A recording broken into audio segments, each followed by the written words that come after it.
André Tricot, bonjour. Bonjour. On est à Nice pour une... Il fait un beau temps et nous allons parler donc de numérique bien entendu puisqu'à EcriTech c'est l'objet de cette conférence.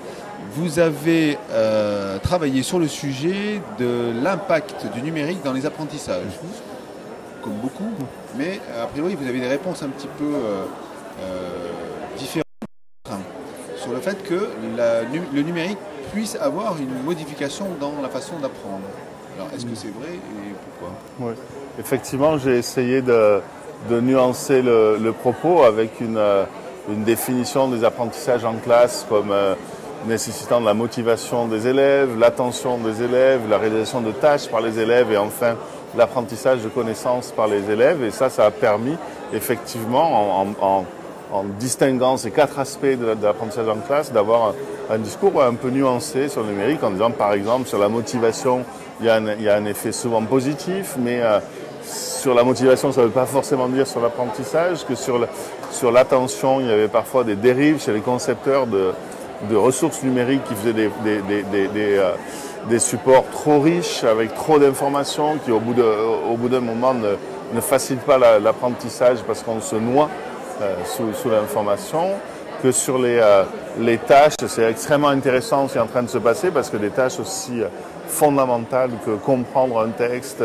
ou écrire un texte sont modifiées par le numérique. Il y a des choses qu'on ne faisait pas avant et qu'on peut faire aujourd'hui grâce au numérique. Et enfin, sur les processus d'apprentissage eux-mêmes, j'ai essayé d'expliquer que si les processus comme la compréhension, la conceptualisation, la mémorisation étaient sans doute les mêmes aujourd'hui qu'il y a 10 000 ans, qu'il n'y a aucune raison que ces processus soient différents.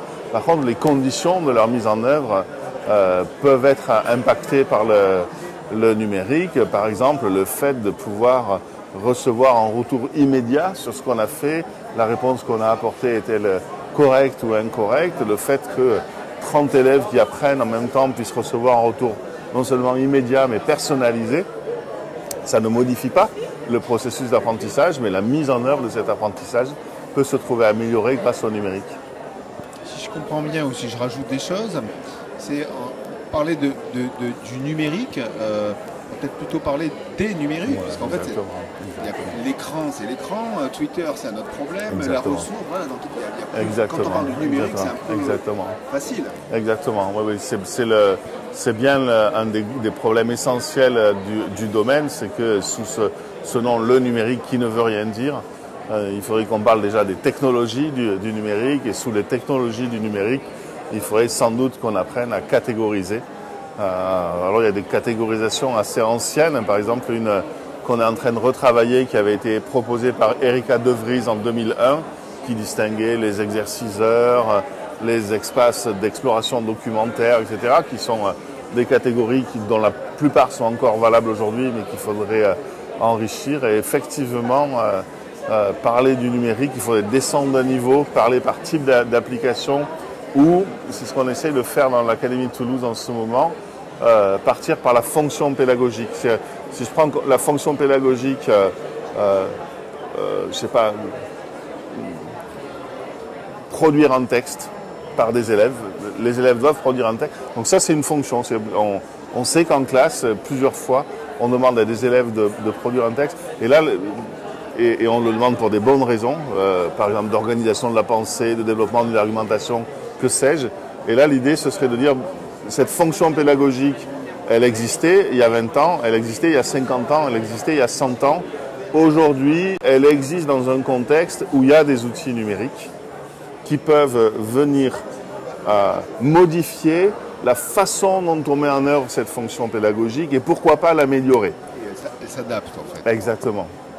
Et là, je trouve qu'on a un point de vue sur le numérique que je trouve super intéressant. C'est au lieu de se demander à quoi sert le numérique et se poser cette question comme une question trop générale pour pouvoir y répondre, le fait de rentrer par les fonctions pédagogiques, de se dire en fait, qu'est-ce que les enseignants font avec leurs élèves en classe pour que les élèves apprennent. Et une fois qu'on a ça, on rentre fonction par fonction sur qu'est-ce que le numérique, n'importe quel outil numérique, peut apporter à cette fonction-là. Et je donnais l'exemple dans la conférence, il y a les logiciels d'écriture collaborative rendent possible aujourd'hui une tâche d'écriture à 15 élèves, ce qui était rigoureusement impossible il y a 30 ans. Faire rédiger un texte par 15 élèves en même temps, c'était rigoureusement impossible. Et là, j'ai vu un exemple en classe où c'est la classe entière qui produit un texte et le texte est approprié, négocié, produit par 15 élèves en même temps. Et ça c'est absolument fabuleux ce qui est en train de se passer. Mais voilà, je pense qu'on a changé d'angle en mettant au cœur les fonctions pédagogiques. En fait, le numérique n'est pas...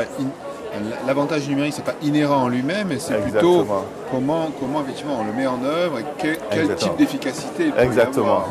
Gain de temps, choses qui ne sont pas possibles techniquement. Exactement. Et en disant finalement, chaque fois, ce qui est au cœur, c'est qu'est-ce que les enseignants font pour que les élèves puissent apprendre.